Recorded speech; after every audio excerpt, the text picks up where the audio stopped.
Buenas noches, les damos la bienvenida a una nueva emisión de Horizonte Sur Global, el espacio de política internacional que transmite por la pantalla de Barricada TV. Vamos a ver ahora un repaso de los principales títulos de la semana. La generala Laura Richardson, cabeza del Comando Sur de Estados Unidos, manifestó su preocupación por el avance de China y Rusia sobre los recursos estratégicos de América del Sur. Durante una charla en Miami, dijo que 21 de los 31 países que cubre el Comando Sur ya firmaron el ingreso a la denominada Ruta de la Seda con China y sostuvo que ambos países están en la región para socavar la democracia en base a la desinformación.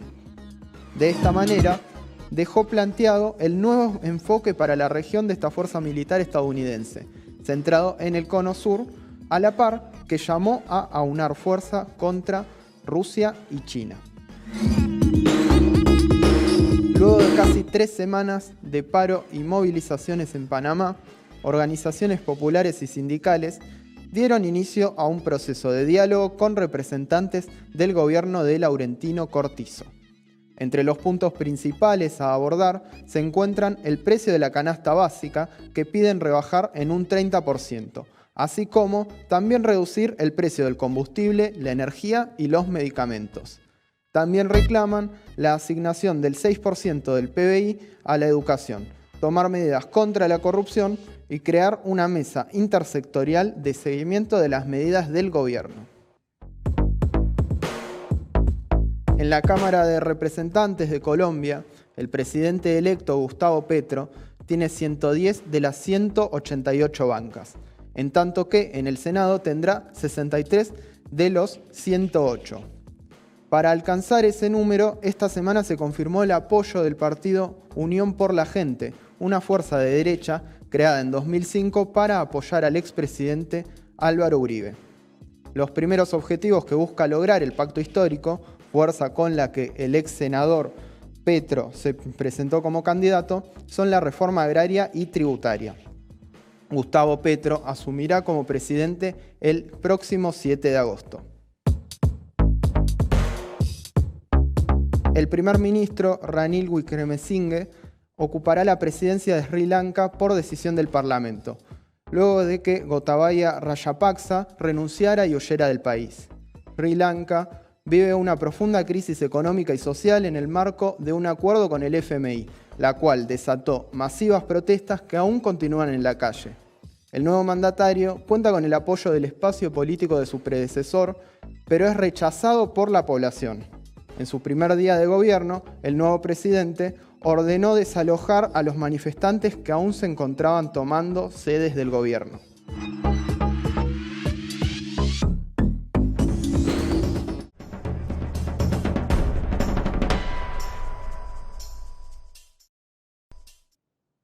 Seguimos con Horizonte Sur Global.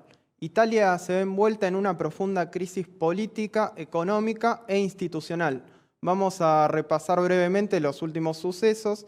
Este jueves el presidente Sergio Mattarella disolvió el Parlamento y llamó a elecciones para el próximo 25 de septiembre.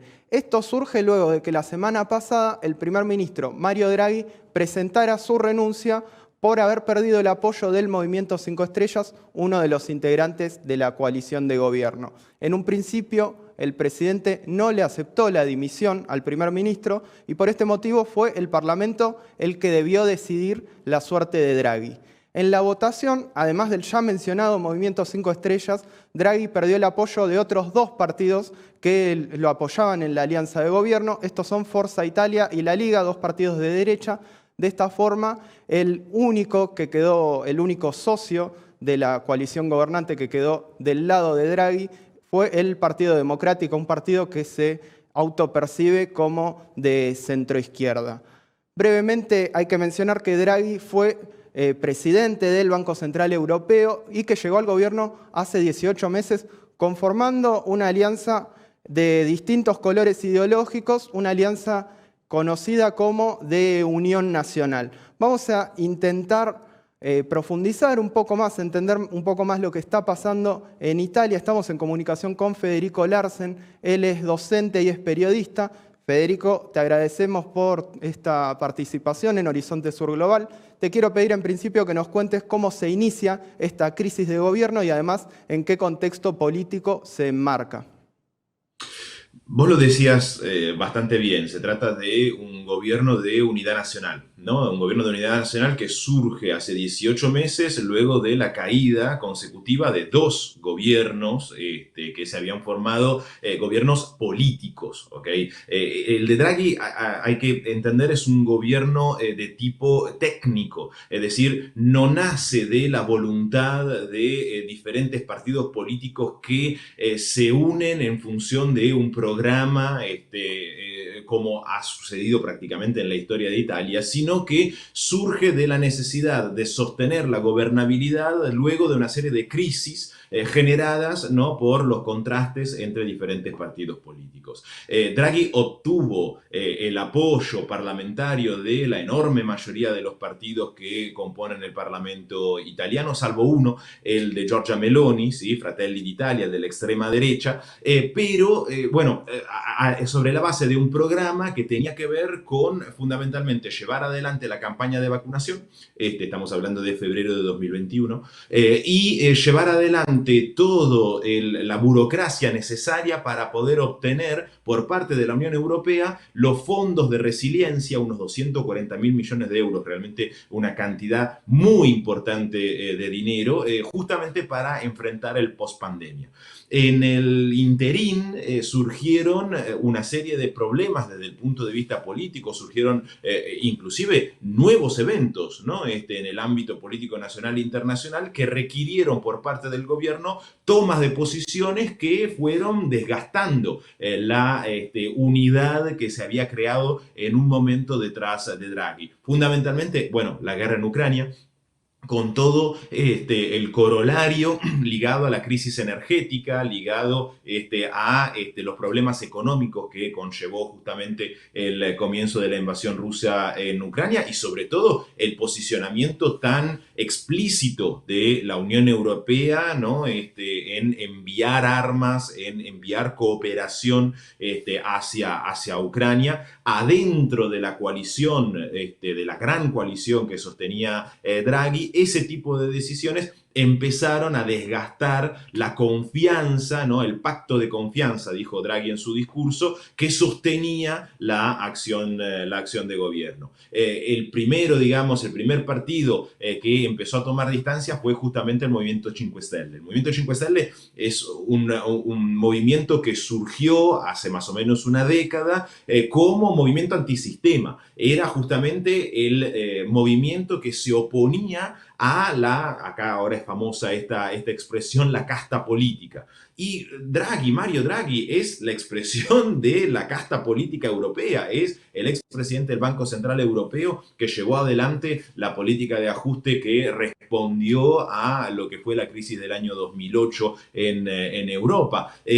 Una alianza, darle el sostén, ¿no?, a un gobierno justamente con Mario Draghi en el frente para las bases del Movimiento 5 Estrellas ya de por sí era algo inaceptable. Con las decisiones que fue tomando Mario Draghi en el gobierno, eso se hizo cada vez más evidente y el mismo Partido 5 Estrellas se rompió internamente entre quienes apoyaban a Draghi y quienes en cambio querían un cambio justamente en el gobierno. Y a eso se le sumaron otros partidos, justamente la Lega de Matteo Salvini, también partido de extrema derecha, que tiene una serie de posiciones xenófobas, históricamente ligado al antieuropeísmo, a la eurofobia, que había puesto inclusive ministros en el gobierno Draghi y que lentamente fue tomando distancias de muchas de las decisiones de Draghi y que al final terminó efectivamente llevando adelante la crisis del pasado miércoles que llevó a la disolución del gobierno y a la renuncia por parte de Draghi.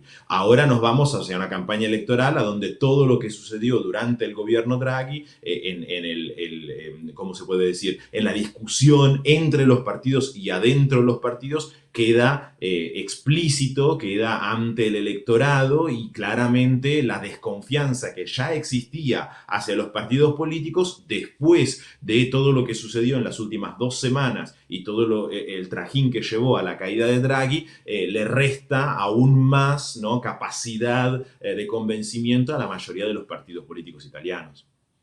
Me interesa cómo caracterizabas un poco esta coalición, bueno, de diversos tintes ideológicos. Te quiero preguntar en ese sentido, ¿cómo se llega, justamente como vos marcás, sin un programa, cómo se llega a conformar una alianza entre partidos tan distintos que en ciertos temas claves tienen posiciones opuestas? Y además, ¿cómo se llega a que Mario Draghi sea el primer ministro elegido por esa coalición, teniendo en cuenta, como vos mencionabas, que parte de la alianza de gobierno venía de la antipolítica o de la crítica a lo que llamaban la casta política, y Draghi claramente viene a ser un hombre del sistema desde hace muchísimos años?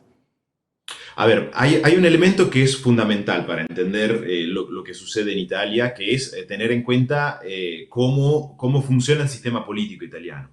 Italia es una república parlamentaria. Los ciudadanos no votan al poder ejecutivo, es decir, no se vota ni al primer ministro y tampoco se vota al presidente de la república, que ni siquiera forma parte del poder ejecutivo, está por encima, digamos, de los 3 poderes del Estado, está más allá de los 3 poderes del Estado, es como si fuese un árbitro que hace que todas las instituciones de alguna manera funcionen. Entonces, cuando se va a votar, se vota la conformación del Parlamento italiano. Las últimas elecciones fueron en el año 2018.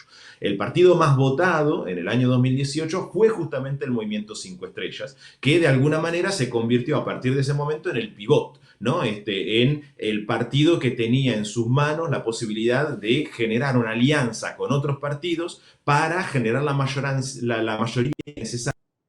¿Quién elige el primer ministro? Y la coalición que adentro del Parlamento reúne la mayoría, ¿no?, de los senadores y de los diputados. En un primer lugar, el Movimiento 5 Estrellas logró generar una coalición y un programa de gobierno con la Lega de Matteo Salvini, que fue el momento en el cual Matteo Salvini llegó a ser inclusive ministro del Interior, con toda su política antimigratoria, con una política, digamos, de fuerte respaldo a la policía, a las fuerzas de seguridad, que también llevó adelante serios problemas en el ámbito inclusive del respeto de los derechos humanos en diferentes partes de Italia. Ese intento, digamos, de gobierno duró poco, duró 1 año y pocos meses, porque Matteo Salvini creyó que si llevaba a la crisis ese gobierno se iba a ir a nuevas elecciones y en ese momento él efectivamente iba a poder obtener la mayoría de los votos y se iba a convertir él en el pivot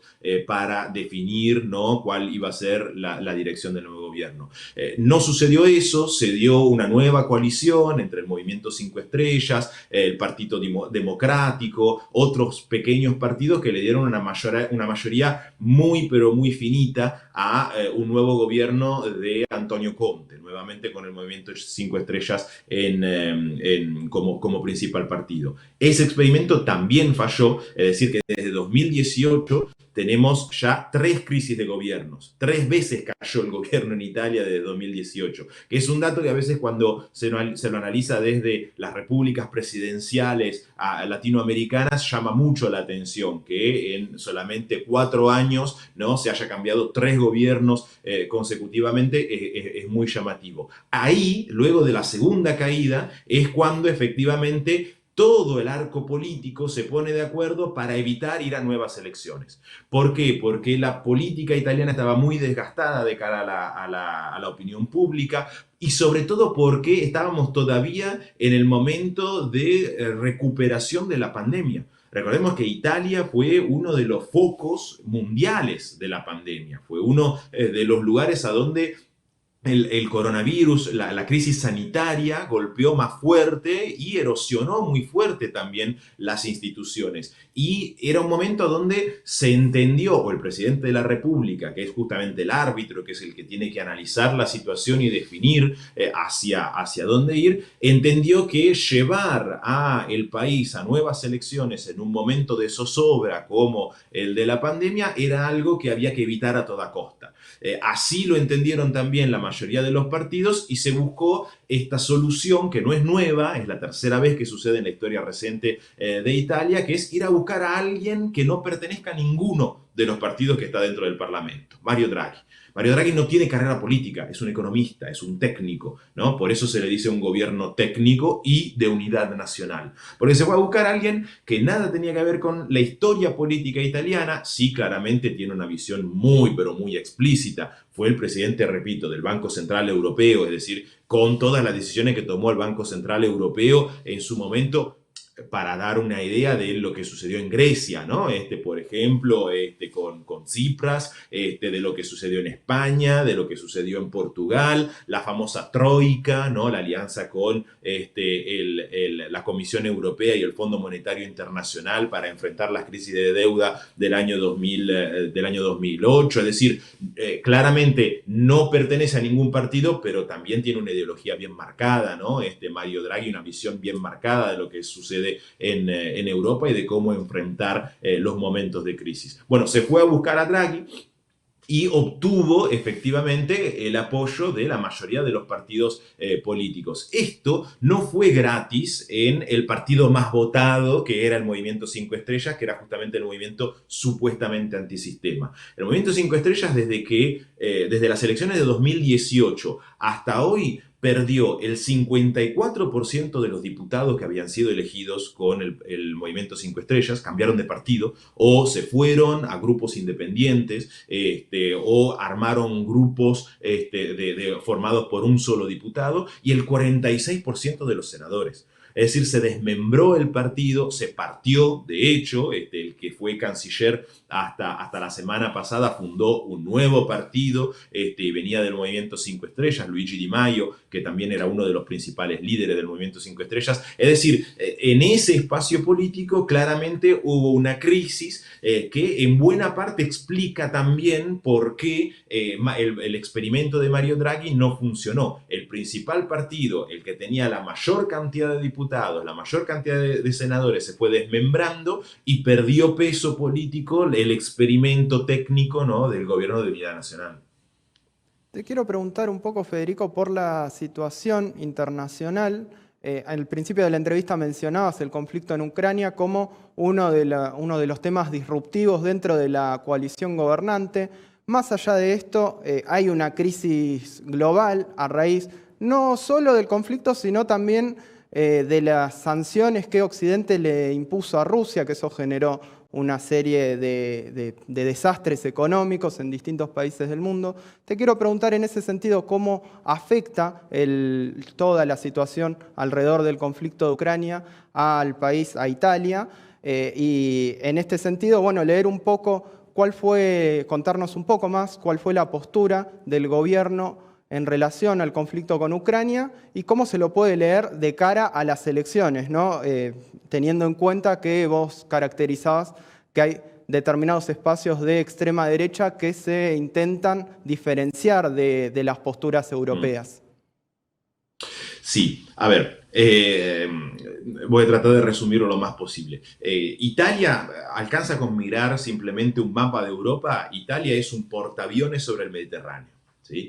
Esa condición geopolítica es una condición muy importante para la historia italiana, que desde la Segunda Guerra Mundial en adelante fue el portaaviones en el Mediterráneo de la OTAN.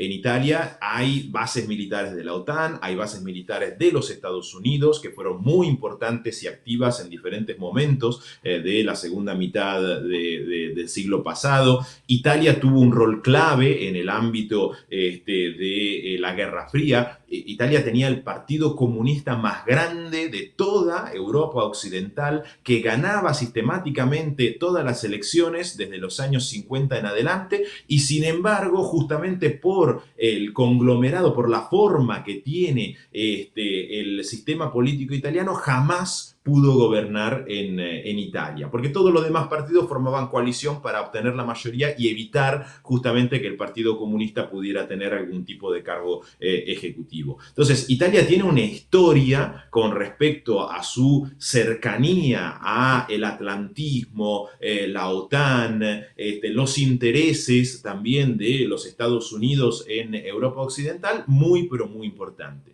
Y es una historia que forma parte de la cultura política de muchos de los partidos que hoy son los partidos más votados, los más importantes, los partidos liberales, de centro derecha y de centro izquierda. Vos nombrabas el Partido Democrático, bueno, es un partido claramente con una visión atlantista, con una visión que pone en primer plano la alianza con los Estados Unidos, la pertenencia a la Unión Europea, la pertenencia a la OTAN. Mario Draghi, en su discurso del miércoles pasado, cuando se presentó ante el Senado para pedir justamente a los partidos de su coalición, de su gran coalición nacional, que lo sostuvieran para seguir en su mandato, dijo abiertamente: vamos a seguir solo y exclusivamente si todos los partidos están dispuestos a sostener este programa de gobierno. Y adentro del programa de gobierno estaban dos puntos clave, fundamentales. Por un lado, seguir sosteniendo Ucrania, no solamente desde el punto de vista retórico, sino también con el envío de armas.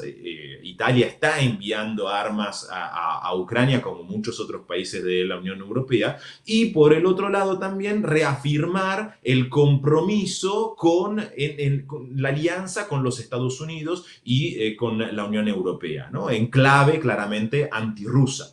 Eso es algo que Draghi sabía, es un punto quizás un poco complicado, delicado para algunos de sus socios de gobierno, especialmente Matteo Salvini, especialmente la Lega. La Lega es un partido que en los últimos años tuvo una relación con Vladimir Putin muy pero muy cercana, inclusive obtuvo financiación por parte del gobierno ruso a través de Gazprom para financiar una campaña electoral para las elecciones europeas, que en los últimos tiempos modificó su posición, pero que quedó claramente muy mal parado con el tema de la guerra en Ucrania, y que claramente necesita, Matteo Salvini, en este momento, reconstituir, ¿no?, su capital político de cara a la opinión pública en un contexto internacional cada vez más difícil. Pero también hay otros partidos que son, digamos, un poco más titubeantes con respecto a la situación ucraniana. Hoy, la mayoría de la población italiana, según todas las encuestas, se opone al envío de armas y a la cooperación militar con Ucrania, no por un principio o una idea prorrusa, sino justamente porque no quieren que su país se involucre en un conflicto que ven relativamente lejos. Entonces hay muchos partidos también que intentan poner algún tipo de límite o algún tipo, digamos,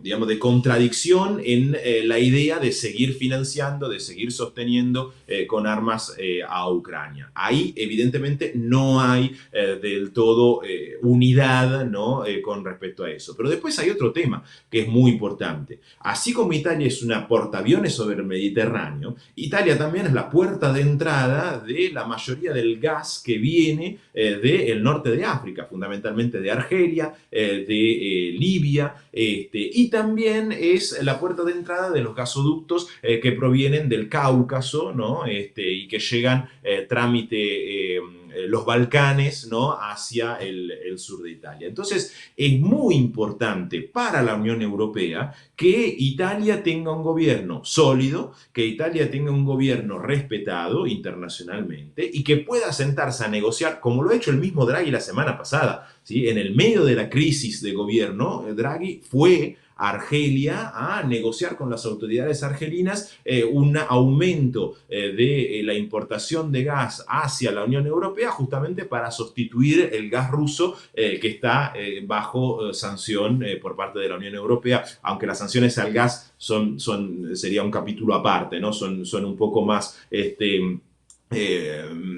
menos fuertes, ¿no?, que las que se impusieron en otros sectores, porque Europa depende de ese gas. Pero Italia es parte muy importante de la solución en la sustitución del gas ruso en el medio de la guerra en Ucrania. Con lo cual se abre claramente un panorama muy importante también para el resto de la Unión Europea. Y por último, lo que vos decías acerca de los partidos de extrema derecha. derecha. Hay un partido que hoy es el partido que, según los sondeos, es va a ser el más votado en las elecciones del 25 de septiembre, que se llama Fratelli d'Italia, que es un partido de extrema derecha, es un partido que heredó abiertamente la estructura del fascismo, no solamente la estructura, sino inclusive buena parte de la ideología, que es un partido que heredó lo que fue la estructura del movimiento social italiano, que es justamente el partido que surgió luego de la Segunda Guerra Mundial, que reivindicaba a Mussolini,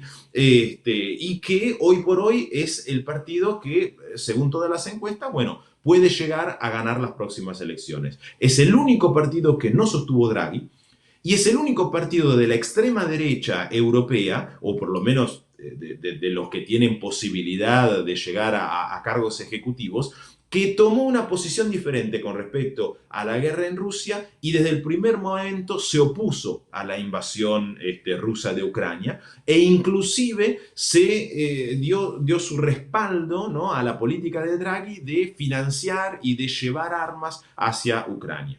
Esta decisión, que inclusive contradice en parte el discurso que el mismo partido y la misma líder, Giorgia Meloni, tuvo en años anteriores con respecto a Rusia, con respecto a la Unión Europea, es claramente una política de previsión electoral. Es decir, la extrema derecha en Italia se está poniendo como objetivo la idea de presentarse como una fuerza responsable, como una fuerza confiable por parte de las élites y de los poderes fácticos en Europa. Y ese es un dato muy, pero muy importante, porque le está sumando, además de haber sido el único partido que no estuvo en esa melange y en eso que terminó siendo bastante vergonzoso, que fue la caída del gobierno Draghi, y eso ya le suma electoralmente. Además, ¿no?, tiene este plus de haberse distanciado de la posición que la mayoría de los partidos de la extrema derecha tuvieron con respecto a la cuestión ucraniana. Federico, te agradecemos mucho por esta entrevista. Fuiste muy claro, fueron preguntas muy amplias y las pudiste sintetizar. Así que te agradecemos y bueno, te mandamos un abrazo. Bueno, cuando quieran, aquí estamos. Gracias a ustedes. Un saludo muy grande. Desde acá vamos a un breve corte y seguimos con más Horizonte Sur Global.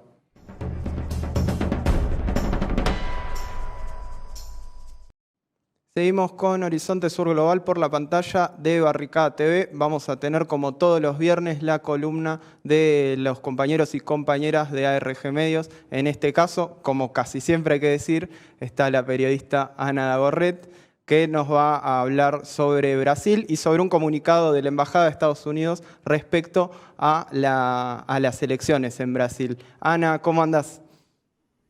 ¿Qué tal? Buenas noches, compañeros de Barricada TV. Buenas noches también a toda la audiencia. Bueno, sí, en esta oportunidad vamos a seguir hablando de Brasil porque el lunes de esta semana que está terminando hubo una reunión convocada por el presidente Jair Bolsonaro con una serie de embajadores, ¿no?, en el Palacio de Alvorada, en Brasilia, que es sede de la presidencia. Y bueno, básicamente fue una reunión en donde el presidente lo que hizo fue seguir exponiendo una serie de mentiras en relación a la seguridad de las urnas electrónicas, ¿no? Utilizó a toda la estructura del Estado, a todo el aparato, digamos, de su cargo para seguir insistiendo en esta idea de que si él no resulta vencedor de las elecciones que se van a realizar en octubre, entonces es muy probable que estemos ante una situación de fraude. Y bueno, como convocó a diferentes embajadores, hubo una respuesta, hubo una reacción por parte de diferentes gobiernos, ¿no? Fue una reunión que, como dicen acá en Brasil, pegó muy mal, ¿sí? Donde la verdad no tuvo buenas repercusiones, porque bueno, la verdad que un presidente de un país que va a disputar elecciones en los próximos meses hable de que las urnas electrónicas a través de las cuales él mismo se eligió no son seguras, la verdad que deja bastante que desear en un contexto donde obviamente a Bolsonaro se lo ve desfavorecido, según lo que dicen las encuestas, ¿no? Y bueno, a partir justamente de esta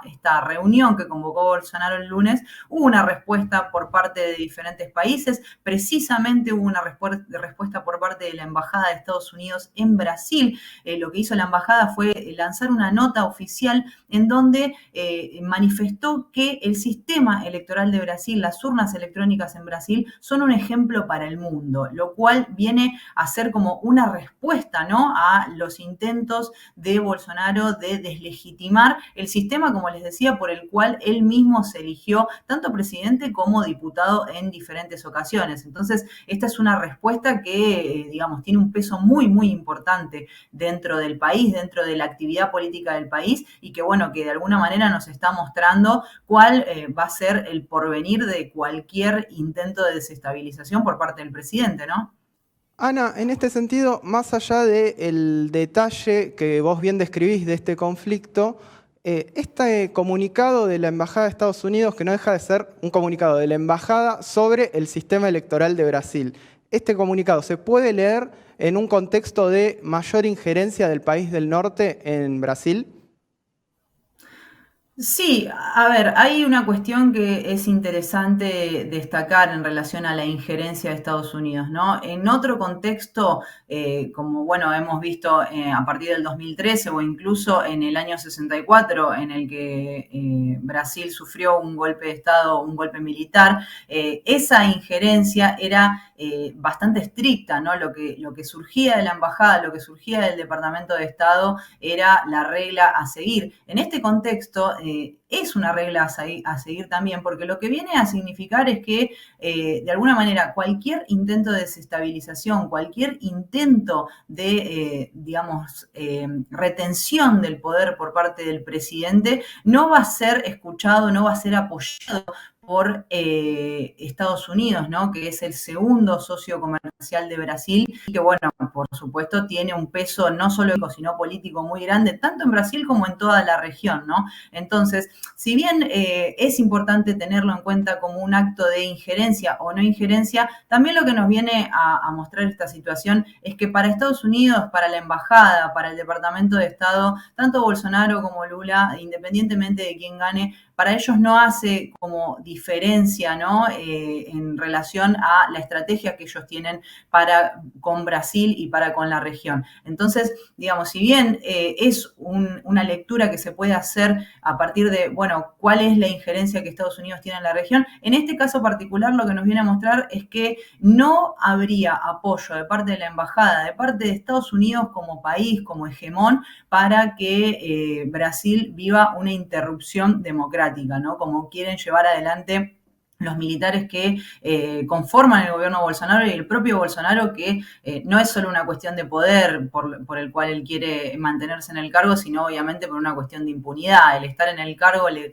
garantiza fueros, y el no estarlo le garantiza que va a tener que responder a la justicia por diferentes acusaciones, entre las que se puede mencionar básicamente corrupción, desvío de dinero y demás cuestiones, ¿no?, por las que Bolsonaro tendrá que responder. Pero bueno, en relación a la injerencia, la verdad es que en este caso puntual lo que podemos ver es que si de parte de Estados Unidos no hay un apoyo concreto a una interrupción democrática, entonces no habrá una interrupción democrática. Eso no significa que no haya un intento, ¿sí? Entonces es importante tener en cuenta esta postura, porque de alguna manera nos está mostrando que si Estados Unidos decide que haya una interrupción democrática, la habrá, y si decide que no, por lo menos no la apoyará. Y bueno, y si no apoya a Estados Unidos, eso para las Fuerzas Armadas, que son una parte importante, ¿no?, de este discurso, de esta retórica del presidente para sostener su embestida golpista, y bueno, tampoco habrá un apoyo para las Fuerzas Armadas de parte de Estados Unidos, lo cual tiene un peso